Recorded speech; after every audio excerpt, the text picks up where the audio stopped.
Hay uno de los sistemas de organización más increíbles del universo, y está justo aquí, dentro de nuestra cabeza. Hoy vamos a desentrañar cómo es que el cerebro usa caminos súper especializados para construir el mundo que vemos, que sentimos, que vivimos. A ver, imaginemos algo simple. Una taza de café en una mesa.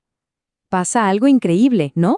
Al instante sabemos qué es, una taza, y también sabemos dónde está para poder agarrarla. Parecen dos cosas sencillas, pero ¿cómo es que el cerebro hace estas dos tareas tan complejas a la vez? Esa es la gran pregunta que vamos a explorar. Ok, este es nuestro mapa para hoy. Primero, vamos a ver la idea base, que el cerebro está organizado como un mapa, por jerarquías. Después, nos metemos de lleno en las dos autopistas de información visual. Vamos a analizar cada una, la del dónde y la del qué. Y para cerrar, veremos cómo el jefe del cerebro, la corteza prefrontal, junta todo para que actuemos. Bueno, arranquemos por el principio, como debe ser. La idea de que el cerebro no es, digamos, un montón de cables revueltos, no es para nada nueva. De hecho, ya por allá en 1962, un neurólogo llamado Alexander Luria propuso un modelo que lo veía como una estructura superlógica, casi como un organigrama, donde las áreas que hacen trabajos parecidos, pues, están juntas. Luria se lo imaginó, básicamente, como una línea de producción. La información que entra por los sentidos, lo que vemos, lo que tocamos, llega primero al área primaria. Son los datos crudos, en bruto. De ahí pasa una segunda estación, el área secundaria, donde se empiezan a procesar los detalles, los bordes, los colores, las formas. Y finalmente, todo llega al área terciaria, donde se arma el rompecabezas completo. Es un viaje fascinante de lo más simple a lo más complejo. Pero claro, la cosa se pone más interesante. No es tan simple como una sola línea de producción. Resulta que la información visual, la que viene de nuestros ojos, se divide. Se separa y viaja por dos, llamémosle autopistas paralelas, al mismo tiempo. Y cada una tiene una misión completamente distinta. Y aquí está la gran división. Por un lado tenemos la corriente dorsal. Esta va hacia el lóbulo parietal. Pensemos en ella como la vía del dónde o del cómo. Su trabajo es procesar todo lo espacial. ¿Dónde está el objeto? ¿Se está moviendo? ¿Cómo lo agarro? Por el otro lado tenemos la corriente ventral, que se va para el lóbulo temporal. Esta es la vía del qué. Su única misión es identificar el objeto. ¿Qué color tiene? ¿Qué forma? ¿Qué textura? Son dos trabajos totalmente distintos que pasan a la vez. Ok, vamos a meternos de lleno en la primera autopista, la vía del dónde. Esta es la que nos permite movernos por el mundo, guiar nuestras manos, caminar sin chocarnos, todo basándose en la información del espacio. Y su cuartel general, por así decirlo, es el lóbulo parietal, un lugar estratégico que conecta lo que vemos con cómo nos movemos. Y a veces para entender cómo funciona algo, lo mejor es ver qué pasa cuando se rompe. Hay una condición que se llama apraxia construccional, que es un ejemplo clarísimo. Las personas que la tienen, bueno, les cuesta un montón entender cómo se relacionan las partes de un objeto en el espacio. Por ejemplo, no pueden dibujar bien o armar algo, porque su cerebro no procesa correctamente la estructura, el orden de las piezas. Y aquí está la clave del asunto. Alguien con el lóbulo parietal dañado puede que identifique las partes por separado, una rueda, un ojo, pero pierde por completo la capacidad de ver cómo encajan todas esas piezas en el espacio. Sabe qué son, pero no dónde van para formar el todo. Es la prueba perfecta de que la vía del dónde está fallando. Bien, ahora demos vuelta a la moneda y veamos la otra autopista. Si el parietal se ocupa del dónde, el lóbulo temporal es el especialista en el qué. Esta es la vía que nos permite reconocer qué es una silla, qué es un perro, qué es una canción. Es la que guarda todo nuestro conocimiento del mundo. Y otra vez, el mejor ejemplo es ver qué pasa cuando esta vía falla. Hay una condición que es realmente fascinante. Se llama agnosia visual de objetos.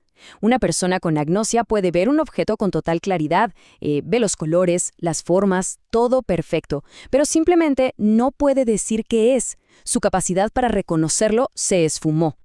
Y aquí es donde el contraste con el caso anterior es increíble. Una persona con agnosia visual puede copiar un dibujo, digamos de un animal, con una precisión perfecta. Perfecta, porque su vía del dónde funciona de maravilla. Pero si le preguntas qué acaba de dibujar, te va a decir algo como, podría ser un perro o cualquier otro animal. ¿Se dan cuenta? La vía del qué está completamente rota. Sabe dónde poner cada línea, pero no tiene idea de qué significan todas juntas. Entonces, a ver, paremos un segundo. Tenemos estas dos corrientes de información que llegan por separado, el qué y el dónde. La pregunta del millón es, ¿quién junta todo esto para que podamos tomar una decisión? Bueno, aquí es donde entra el gran jefe, el CEO del cerebro, la corteza prefrontal. Su trabajo es básicamente organizar nuestro comportamiento y ayudarnos a cumplir nuestros planes. Probablemente el caso más famoso que nos enseñó sobre esta parte del cerebro es el de un tipo llamado Phineas Gage. Fue en 1848. Imagínense, un accidente terrible. Una barra de metal le atravesó el cráneo y le destruyó una buena parte de la corteza prefrontal. Lo increíble es que sobrevivió, pero su personalidad cambió de la noche a la mañana. Y fue ahí que se empezó a entender el rol tan importante que juega esta región en el control de quiénes somos. Y esta tabla lo resume todo de una manera que impacta.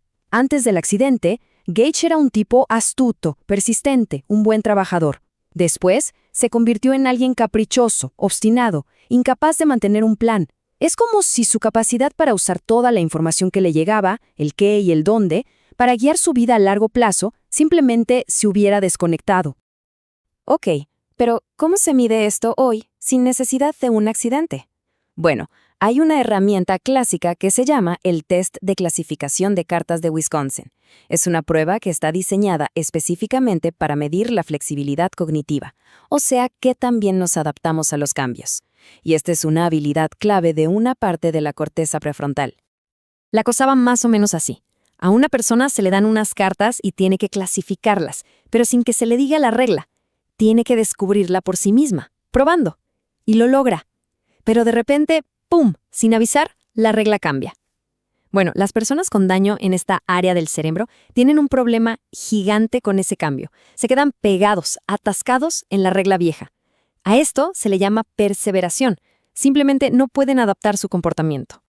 Y esta capacidad de ser flexibles depende de algo que llamamos memoria de trabajo. La mejor analogía es la memoria RAM de una computadora. Es esa capacidad de tener información a la mano, en la mente, y jugar con ella para hacer algo, como hacer una cuenta mental o recordar un número de teléfono justo para marcarlo. Es súper fundamental para planificar, para razonar, para guiar lo que hacemos. Pero ojo, el control ejecutivo no es solo lógica fría. También tiene un componente emocional muy fuerte. Y esto lo demuestra perfecto la tarea de apuestas. Imaginen un juego con mazos de cartas. Hay unos mazos malos que dan premios grandes al principio, pero también castigos enormes, así que a la larga pierdes. Y hay otros mazos buenos, con premios más chicos, pero que a la larga te hacen ganar. Lo increíble, lo que de verdad llama la atención, es que las personas con daño en la parte más emocional de la corteza prefrontal eligen una y otra vez los mazos malos. Aunque estén perdiendo, no pueden procesar las consecuencias a futuro de sus decisiones. Bueno, entonces, para resumir y que quede todo claro, el cerebro no es un procesador único, sino un equipo de especialistas. Procesa la información yendo de lo simple a lo complejo. Y lo más importante que vimos hoy, divide la tarea de entender el mundo en dos grandes autopistas. La del qué, que va al lóbulo temporal y nos ayuda a reconocer las cosas. Y la del dónde, que va al lóbulo parietal para guiar nuestras acciones. Y al final de todo, la corteza prefrontal, el gran director de orquesta, junta estas dos melodías para decidir y controlar nuestro comportamiento. Y todo esto nos deja con una pregunta final, para pensar.